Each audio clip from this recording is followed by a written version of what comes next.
Chers compatriotes, 19 août 2017, 19 août 2018, un an.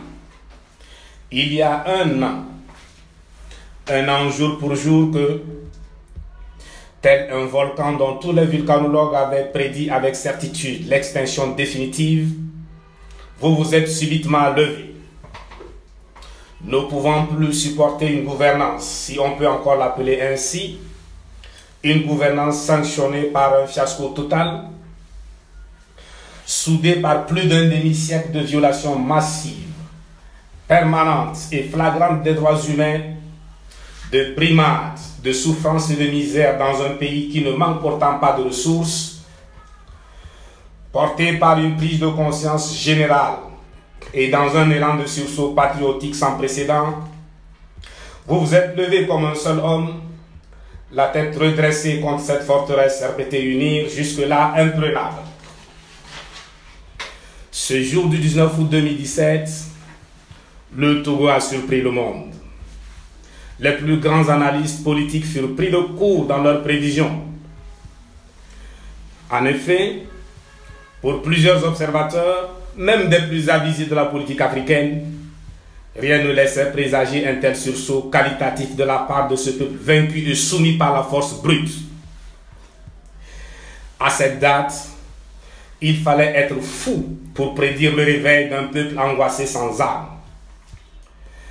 À la veille du 19 août 2017, c'est-à-dire le vendredi 18 août 2017, tout indiquait que le baobab tenait bien debout sur ses racines cinquantenaires, que le dinosaure avait toute son énergie, toute sa capacité de nuisance et de destruction intacte. La lutte du 19 août s'annonçait comme une lutte perdue d'avance. En effet, comment remporter une lutte dans un contexte aussi défavorable, hostile à l'idée d'alternance? Le pouvoir en place disposait de toutes ses armes, la force, l'argent, les chambres de montage. Nous vivions dans un système de confusion parfaite des pouvoirs entre les mains d'un seul homme, l'héritier du Togo, territoire et population.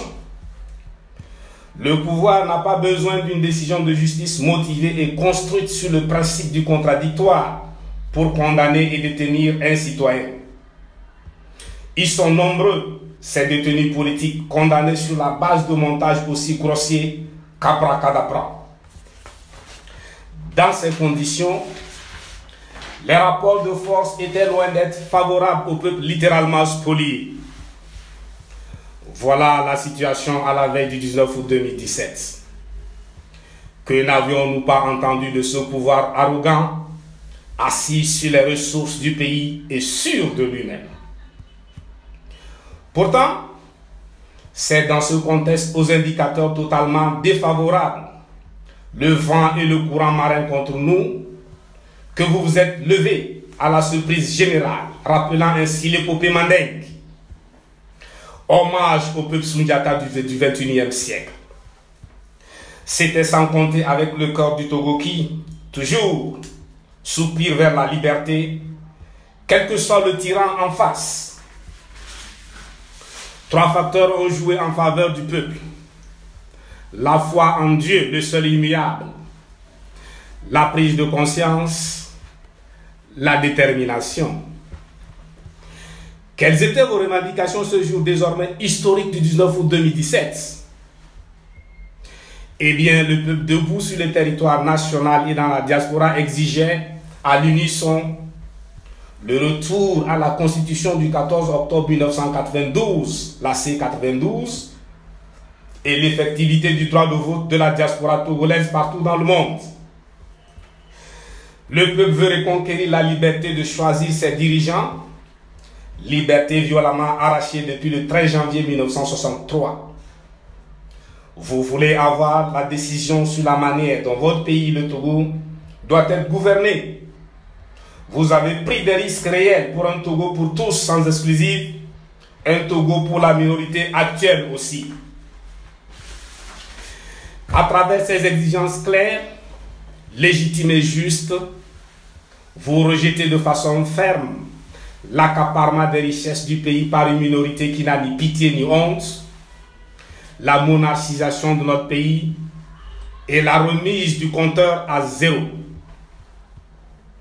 Légaliste et pacifiste, vous avez opté pour la non-violence, stratégie à laquelle vous êtes resté fidèle durant toute cette année de lutte. C'est la révolution de la Sigbalo ou du Nouziyé. C'est pourquoi par avance, le 2 juillet 2017, au cours du meeting dénommé la finale au stade d'Agoy, nous avons pris soin d'annoncer que nos marches seront des processions de pacifistes. Nous nous sommes adressés, entre autres, aux forces de sécurité, à l'armée, au pouvoir en place, au président en exercice de la CEDEAO de l'époque, sur le respect des libertés fondamentales, notamment la liberté de manifestation. Peine perdue. La suite, tout le monde la connaît. Le piquet n'a toujours pas compris, malgré l'évidence, qu'il a son destin lié à celui du mouton, étant donné qu'ils sont liés par la même corde. C'est pour nous l'occasion de rendre un hommage mérité à nos compatriotes abattus froidement. Notre soutien indéfectible va aux blessés, parmi lesquels des handicapés à vie, aux déplacés et aux réfugiés. À ce jour, premier anniversaire du soulèvement gigantesque et pacifique du 19 août 2017, nous comptons encore 53 détenus de l'arbitraire et des membres de la société civile, parmi lesquels le jeune Asiba Johnson. Les villes de Mango, Bafchilo et Sokolé sont toujours assiégées par l'armée qui refuse toujours de rester à sa place, c'est-à-dire dans les casernes en dehors de la sphère politique. Une armée républicaine n'est pas la préoccupation du commandant en chef des forces armées togolaises. Les villes comme Kara, Tchamba et certains quartiers de Lomé, la capitale, sont encore sous une surveillance militaire musclée et très étroite. Ce bilan funeste contraste complètement avec le bilan des manifestations organisées par la diaspora togolaise à l'extérieur du pays. Là-bas, en Afrique, en Europe, aux États-Unis d'Amérique, au Canada et en Asie, ni blessés, ni détenus, ni morts. Pourtant, les manifestants sont allés jusqu'aux places symboles, des espaces hautement historiques et mondialement reconnus. Ceci démontre à suffisance que les Togolais ne connaissent la liberté qu'une fois à l'extérieur de leur pays. Dans leur propre pays, ils sont tenus de ramper sous un plafond de liberté juste au-dessus du plancher. Ce que le peuple togolais a réussi et qui force l'admiration du monde entier est exceptionnel. Les Togolais de l'intérieur et les Togolais de l'extérieur ont réussi, contre toute attente, à sauter la dalle au-dessus du Togo et à casser la clôture en béton armé autour du Togo. C'est justement cette situation qui faisait que personne, même à nos frontières, ne voyait vraiment et n'entendait distinctement les Togolais soumis dans leur propre pays à un calvaire inimaginable. Cette image d'un peuple en sanglots rampant sous un plafond plancher était méconnue de l'extérieur. Vous êtes finalement parvenu à internationaliser le problème togolais, faisant ainsi de la cause du peuple togolais une cause entendue à l'échelle internationale comme une cause juste. Désormais, et malheureusement pour le régime, de l'extérieur l'on nous voit, de l'extérieur l'on nous entend. Le mensonge n'est plus prospère. Il a atteint ses limites. En outre, vous avez réussi à briser ce que nous appelons le cercle de la division de la famille Gnassingbé. La vraie fausse question nord-sud est totalement discréditée. Aujourd'hui, qu'avons-nous gagné de cette lutte qui, précisons-le, est toujours en cours? Le contenu de la feuille de route constitue un acquis à consolider par la coalition à laquelle je rends un hommage mérité. L'unité d'action à laquelle nous avons tous souscrit se révèle payante. la feuille de route se présente comme un document cadre. De ce document de base, qui appelle des précisions de la part de la CEDEAO, vont découler des mesures concrètes qu'exige la gouvernance démocratique à laquelle tous les États membres de la CEDEAO ont adhéré, à l'exception d'un seul État, le Togo. Cette feuille de route a le mérite de renvoyer le pouvoir au constitutionnalisme posé par la Constitution du 14 octobre 1992, bloquant ainsi le compteur à 2. Par ces recommandations, la CEDEAO a rendu justice à la diaspora togolaise qui n'a jamais pris part aux décisions portant sur le choix des gouvernants et sur la manière dont leur pays doit être gouverné. Cette fois, la diaspora togolaise de par le monde tient l'opportunité qui, comme dans un élan de mouvement pendulaire ou oscillatoire, lui permettra de revenir frapper à sa position initiale pour enfin chasser ceux qui ont chassé des Togolais et qui font tout pour les maintenir hors du territoire national. De plus, connaissant la mauvaise foi dont est pétri ce régime en matière d'exécution des engagements, la CEDEAO, tout en instituant un comité de suivi de la mise en œuvre de la feuille de route, maintient le dialogue. Rendre justice au peuple togolais au front depuis 1 an contre la plus vieille dictature du continent est un devoir pour les chefs d'État de la CEDEAO. Souveraineté, oui, mais un gouvernement ou un chef d'État ne peut faire ce qu'il veut dans un pays de l'espace communautaire.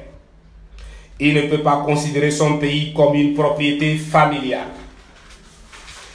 Depuis les principaux empires ouest-africains, les peuples de la sous-région ont une histoire commune.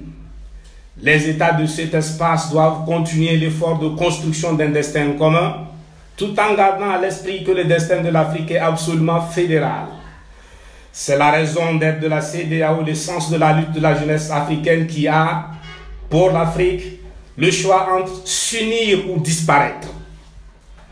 La CEDEAO doit veiller à un équilibrage en matière de jouissance des libertés fondamentales et de démocratie dans l'espace communautaire, une sorte de convergence en matière de démocratie.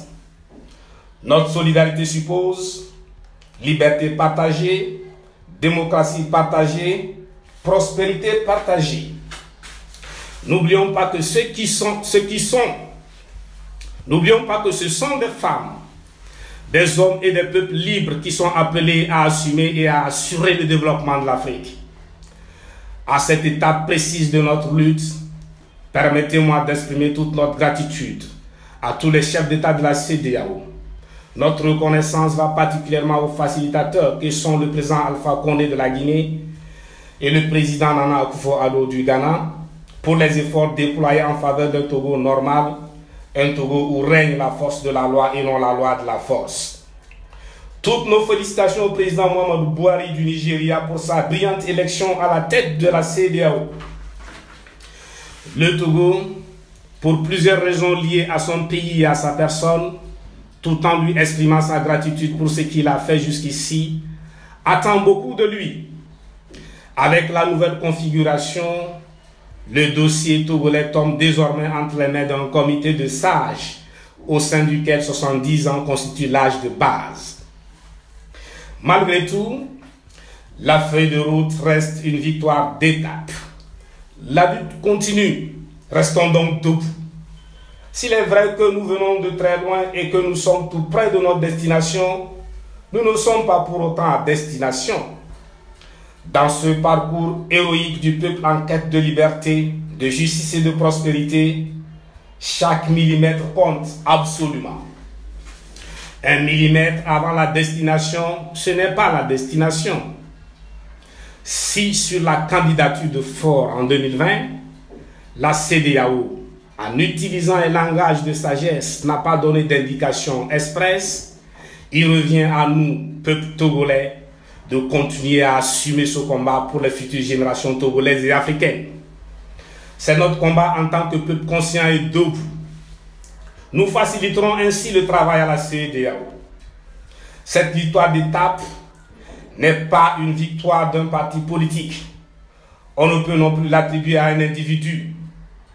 C'est une victoire du peuple martyr.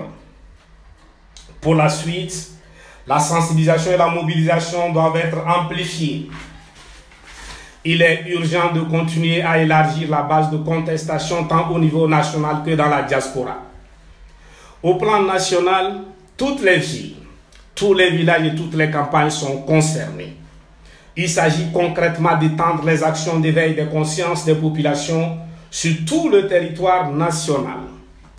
Notre mobilisation et notre détermination décideront du reste.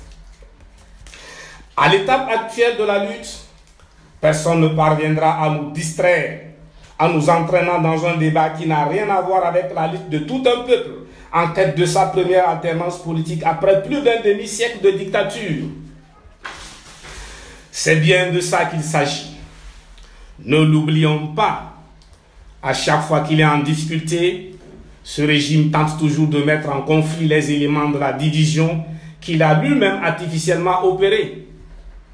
Et la religion, à côté de l'origine territoriale, l'ethnie, la profession, etc., fait partie de ces éléments de la division. Dès lors, si confusion entre le politique et le religieux il convient de la chercher du côté du régime, prêt à tout pour s'opposer à l'alternance dans notre pays. Mais, organisée à dessein, cette confusion est volontaire. C'est dans cette confusion diabolique que le régime, tout en faisant payer cher à l'ensemble des Togolais, fait payer plus cher à ceux avec qui le leader du PNP partage l'origine, l'ethnie et la religion. Cette démarche de répéter unir n'est pas une nouveauté.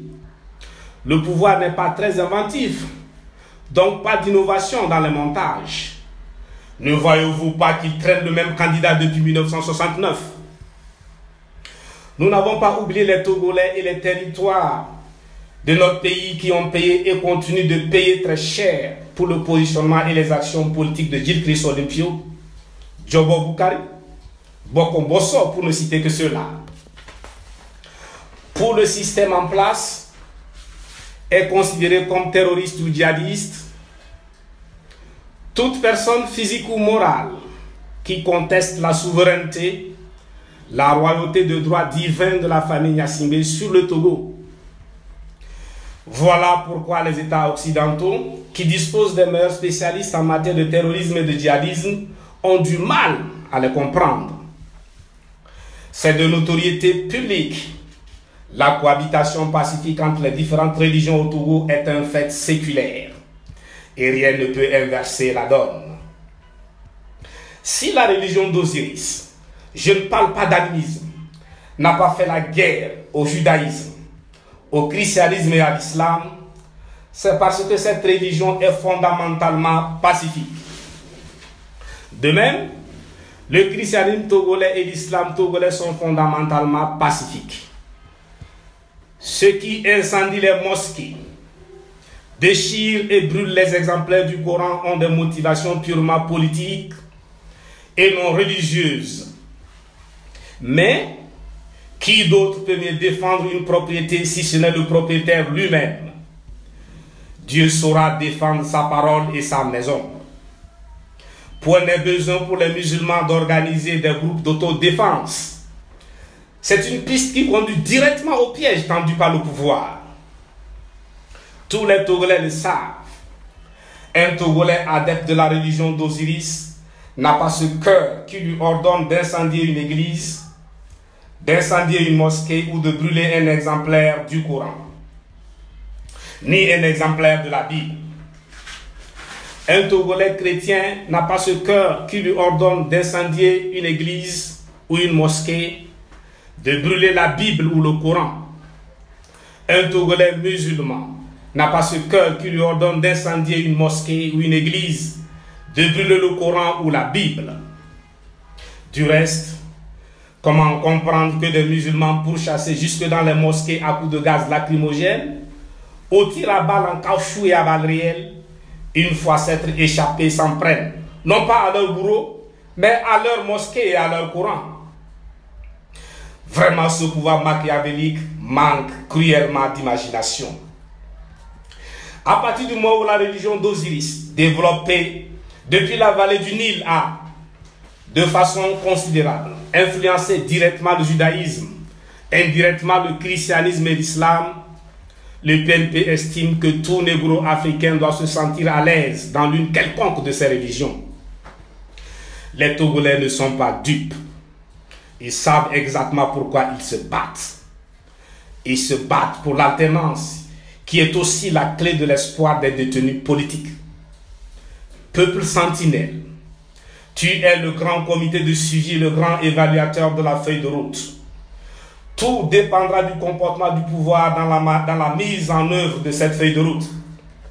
Pour l'instant, l'urgence est constituée par l'exécution des mesures préalables, à savoir la libération sans condition des détenus, la levée de sièges sur les villes de Mango, Bafilo et Sokodé, ainsi que le casernement de l'armée.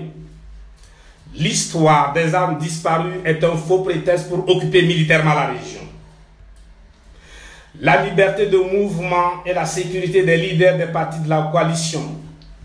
Notons que ce régime, père et fils, a une tradition de meurtre des leaders politiques. Sylvanus Olympio, Jobo Boukari, Tavio Amorin, Atuche Abobli et tant d'autres. La liberté de mouvement des responsables, militants et sympathisants des partis politiques de la coalition. L'arrêt de toutes les opérations en cours liées au processus électoral. La CEDEAO doit rappeler à l'ordre cette CENI qui se croit au-dessus de la Constitution. Sur ces préalables, nous en appelons à la fermeté habituelle de la coalition, porte-parole des aspirations profondes du peuple togolais. Pour ma part, en tant qu'Africain du Togo, je suis très fier de ce peuple auquel j'ai le bonheur d'appartenir, un peuple disposé à servir l'Afrique et l'humanité.